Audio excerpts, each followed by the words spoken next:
So everyone, मेरे YouTube channel पर आप लोगों का फिर से एक नई वीडियो के साथ स्वागत है। चलिए वीडियो स्टार्ट करते हैं। आप लोगों को बता दूं कि यहाँ पर मलेशिया में या फिर किसी भी कंट्री में अगर आप जाते हैं तो जेल से कम नहीं होता है भाई।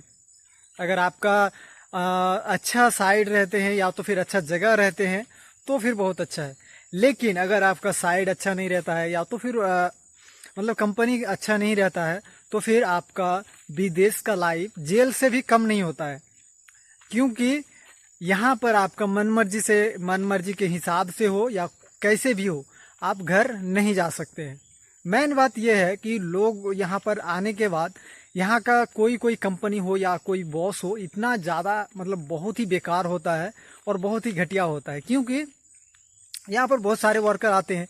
देखिए यहाँ पर तो मान लीजिए यहाँ पर जो बोला जाता है कि 3 साल का एग्रीमेंट रहते हैं, उसके बाद आपको घर भेज दिया जाएगा। लेकिन ऐसा कोई भी रूल्स नहीं रहते हैं, क्योंकि आप अगर घर जाना चाहते हैं तो किसी भी टाइम घर जा सकते हैं, जो मेन रूल्स है। लेकिन वहाँ तो फॉल्स रूल्स आपको बताते हैं कि जो है आप 3 साल ही रहने के बाद यहाँ आ सकते हैं। लेकिन ऐसा कुछ भी रूल्स नहीं रहता है, क्योंकि अगर आप जाना चाहते हैं घर तो 6 महीना हो या तो 4 महीना हो, अगर आपका कोई भी इमरजेंसी पड़ता है तो आप घर जा सकते हैं। क्योंकि ऐसा नहीं कि आपको यहाँ पर मलेशिया अगर वर्क वीजा में आते हैं और प्लांटेशन का काम में, और आपको वो खरीद के नहीं ले लिया है कि आप घर नहीं जा सकते हैं। लेकिन यहाँ पर ये लोग मनमानी करते हैं। अगर किसी साइड में वर्कर नहीं रुकना चाहता है किसी कारण, अगर सैलरी नहीं होता है या तो फिर कुछ और काम अच्छा नहीं होता है, तो क्या करते हैं कि बहुत सारे वर्कर घर जाना चाहते हैं या तो फिर बहुत जगह भाग जाते हैं। लेकिन जो बचे कुछ वर्कर रहते हैं, इनको भी बहुत ही परेशानी होता है और इसको भी घर जाने के लिए बहुत ही ज़्यादा मुश्किल का सामना करना पड़ता है। क्योंकि देखिए यहाँ पर बहुत सारे वर्कर जो है चले जा चुके हैं, और जो लोग भी जाना चाहते हैं यहाँ पर, जो फिलहाल देखिए आउट पास तो कुछ ही दिन अभी बचे हैं जो इससे आप घर जा सकते हैं। लेकिन पता नहीं यहाँ से जितने भी वर्कर काम कर रहे थे सब लोग बोल रहे हैं कि घर जाएंगे, क्योंकि देखिए किसी का वीजा नहीं लगा है। 2 वीजा जो है अभी तक नहीं लगा है। अभी बॉस बोल रहे हैं कि वीजा लग जाएगा, 2-3 महीने के अंदर लग जाएगा, फिर तुम लोग जो है छुट्टी लेके घर जा सकते हो 2-3 महीने के अंदर। लेकिन ऐसा थोड़ी होता है भाई। अगर आप इसके बाद अगर जो है आउट पास जो वेपन रखे हैं इमिग्रेशन से, अगर वो बंद हो जाए बाय चांस, अगर वो फिर ओपन कब हो, 6 महीना बाद हो या तो फिर 1 साल बाद ही हो या तो फिर बहुत दिन बाद हो, 1.5 साल बाद हो, तो ये जो है वर्करों को इतना दिन रहना पड़ेगा। तो आप सोच सकते हैं अगर विदेश में अगर आप आते हैं और अगर आपका 2 साल 2.5 साल से ज़्यादा हो चुका है, अगर आप घर जाना चाहते हैं, किसी वीजा नहीं लग रहा है भाई, बॉस को बोल रहे हैं कि वीजा नहीं लग रहा है तो हम लोगों को घर भेज दो, इसमें कोई ये है थोड़ी है। वो भी बोल रहा है कि 1000 रिंगित लगेगा, लेकिन उसमें भी वो राजी नहीं हो रहा है भाई। ऐसे तो देखिए आउट पास से अगर जाते हैं तो कंपनी की तरफ से फ्री रहता है, क्योंकि 500 रिंगित लगते हैं, इसमें सिर्फ 500 ही रिंगित लगेगा। जो आपको इमिग्रेशन फीस जो रहते हैं वो जमा करना पड़ेगा, और टिकट जो है आपको खुद से कटा के जो है टिकट लेके जाना पड़ेगा फिंगरप्रिंट देने। ये तो बहुत ही लोगों को पता है। लेकिन देखिए पासपोर्ट अगर आपके पास जब तक नहीं रहता है, ये बहुत ही मुश्किल होता है। अगर पासपोर्ट आपके पास रहता है तो फिर बहुत ही अच्छा रहता है, और आप कहीं भी जाके जो है फिंगरप्रिंट करवा सकते हैं आपका लोकल इमिग्रेशन ऑफिस से। आप टिकट बनवा लिए, टिकट बनवाने के बाद जो है लोकल इमिग्रेशन ऑफिस गए, वहाँ पर फिंगरप्रिंट दिए, उसके बाद जो है आप आसानी से घर जा सकते हैं किस तारीख का टिकट बनवाए हैं। लेकिन मेन बात है कि यहाँ पर पासपोर्ट आपका नहीं देता है। बहुत सारे जगह में दे देते हैं, जैसे एफजीबी कंपनी हो गया और सेमीडरवी कंपनी हो गया, फेल्टा जैसे हो गया, केएलके हो गया। इस तरह का बड़े बड़े कंपनियों में जो है प्लांटेशन का कंपनी में आपका पासपोर्ट जब्त नहीं करता है।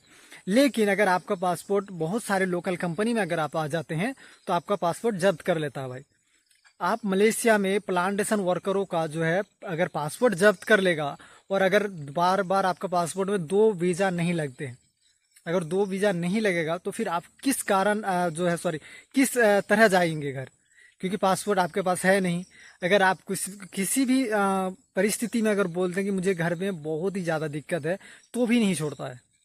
अगर आपका पासपोर्ट साथ में है तो आप देखिए बड़े कंपनियों में आपका पासपोर्ट अगर साथ में नहीं रहता तो भी जो है कंपनी का बॉस हो या वगैरह कुछ भी हो, वो लोग जल्दी घर भेज देते हैं। लेकिन अगर आप छोटा मोटा कंपनी में रहते तो घर कभी नहीं भेजेगा भाई। आप कितना भी परेशान रहें या कुछ भी रहे। यहाँ पर 2 जो है इंडोनेशिया वर्कर था, और देखिए हम लोगों का आने के बाद जो फिलहाल इस साइड का बात बता रहा हूँ कि 2 इंडोनेशिया वर्कर था, वो लोगों का घर जाने का, वो लोग तो अवैध तरीके से रहते हैं। इंडोनेशिया का वर्कर अगर आप 1000 वर्कर में अगर किसी 1000 वर्कर में अगर 10 वर्कर के पास पासपोर्ट या तो वीज़ा रहते हैं, उसके बाद वो लोग सब अवैध तरीके से रहते हैं। किसी कंपनी में आते हैं तो दूसरे कंपनी में काम करते हैं, किसी का रिश्तेदार है तो कोई ऐसा बहुत सारा वो लोगों का झमेला रहता है। तो बॉस को बोल रहा था कि किसी तरह हमको भेज दो, क्योंकि यहाँ पर एक डिस्ट्रिक्ट है जोहर बारू, इसके जरिए वो लोग पानी के तरह जो है किसी 400-500 रिंगित देते हैं, उसके बाद घर चले जाते हैं इंडोनेशिया का। तो वो लोग जो है नहीं जा पाया और नहीं भेजा। तो वो लोग का जाते जाते जो है एक बंदे का जो है फल सीने में गिर जाने के बाद डेथ हो गया था, और दूसरे वाले का जो है घर जाते जाते जो है वो बॉर्डर पास कर रहे थे, कुछ कारण जो है उसका डेथ हो गया। तो 2 इंडोनेशिया वर्कर इस कंपनी में, इस जगह में, इस साइड से काम करते करते जो है डेथ हो चुका है। अगर इसके अलावा अगर बॉस को तो भी बोला जाता तो भी सबक नहीं सीखता है। और इंडोनेशिया लोग जो है ज़्यादातर जंगली टाइप के रहते हैं, वो लोगों को कुछ भी बोलो भाई वो लोग कहीं भी रह जाएगा, लेकिन इंडियन वर्कर कभी भी नहीं रह सकता है। इंडिया क्या, कोई भी कंट्री का वर्कर जो है नहीं रह सकता है, सिर्फ इंडोनेशिया का ही वर्कर इस तरह जंगली की तरह रह सकता है। ये है प्लांटेशन वर्करों का जो लाइफ रहते हैं और जो सिस्टम रहते हैं, वो मैं आप लोगों को आईना दिखाने का कोशिश कर रहा हूँ। अगर आप लोग मलेशिया आना चाहते हैं और अभी तक आए नहीं है तो ये बात बहुत ही ज़रूरी है आप लोगों का जानना, क्योंकि अगर आपका पासपोर्ट जब्त कर लेता है, अगर आप घर भी जाना चाहते हैं, अगर पैसा भी दे के जाना चाहते हैं, तो भी घर नहीं भेजते हैं दोस्तों। बहुत लोग बोलेगा भाई पैसा दे दो घर आ जाओ, इसमें क्या दिक्कत है, आप ये एम्बेसी में फ़ोन कर दो, इमिग्रेशन में फ़ोन कर दो, और क्या बोलते पुलिस को भी फ़ोन कर दो। ऐसा कुछ भी नहीं है भाई। अगर मान लीजिए अगर मैं एम्बेसी में फ़ोन किया, ठीक है, एम्बेसी वाला अगर आने में लेट कर दिया, और यहाँ पर पहले क्या करते हैं एम्बेसी वाला, पहले मैन ऑफिस में कॉल करते हैं, क्या तुम्हारे वहाँ पर ऐसा बंदा है या नहीं है। अगर वो बोलेगा हाँ है या नहीं है, अगर उसका मन अगर थोड़ा गड़बड़ हो गया कि नहीं है, या फिर कुछ ऐसे डिफेंस अगर कुछ भी बात बोल देता है, तो वो लोगों को तो पता चल जाता है। और अगर आप बहुत ही ज़्यादा जंगल एरिया में रहते हैं, बहुत ही ज़्यादा जो है बहुत ही लोकेशन जो है बहुत दूर में रहते हैं जंगल के टाइप में, तो वो एम्बेसी वाला अगर वहाँ तक नहीं पहुँचा तो फिर आपका जो है जीना मुश्किल कर देगा, या तो फिर आपको मार खाना पड़ेगा, फिर उसी तरह जिल्लत का ज़िंदगी जीना पड़ेगा। तो इस तरह फिर कौन बोलेगा भाई, अगर नहीं आया, बाई चांस नहीं आया, और यहाँ से कोई भी जाने का सुविधा नहीं है कि यहाँ से अगर मैं भाग के चला जाऊँ कहीं भी बगल में, तो ऐसा कुछ भी सुविधा नहीं है। जंगल है चारों तरफ, और जाएंगे तो भी अगर पता चल जाएगा, पकड़ लेगा, फिर वही झमेला है। और पुलिस को बोलेगा, यहाँ का पुलिस तो आपको बता दूं, यहाँ का पुलिस 50 रुपया में बिक जाते हैं, 50 रिंगित में। यहाँ का पुलिस कैसा पुलिस है आप सोच सकते हैं, 50 रिंगित में भी बिक जाते हैं ये लोग। तो ये लोगों का ही बात मानेगा। अगर आप सही भी रहते हैं तो गलत आपको बोल देगा, और ये लोग अगर गलत भी रहते हैं सब सही रहता है।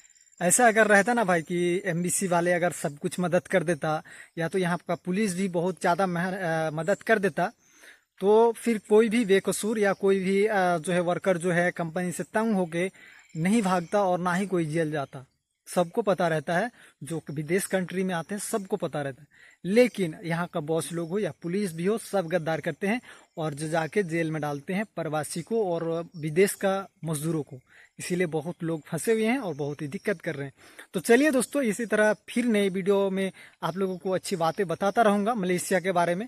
तो अगर अभी तक मेरे यूट्यूब चैनल को आप लोग सब्सक्राइब नहीं किए हैं तो प्लीज़ मेरे यूट्यूब चैनल को सब्सक्राइब कर लीजिए, मुझे सपोर्ट कीजिए, इसी तरह आगे बढ़ाइए और आगे तक लेके चलिए। मैं आप लोगों को बहुत ही ज़्यादा अच्छी जानकारी, इंटरेस्टिंग जानकारी देने वाला हूँ। तो मिलते हैं नेक्स्ट वीडियो में, तब तक के लिए जय हिंद, जय भारत।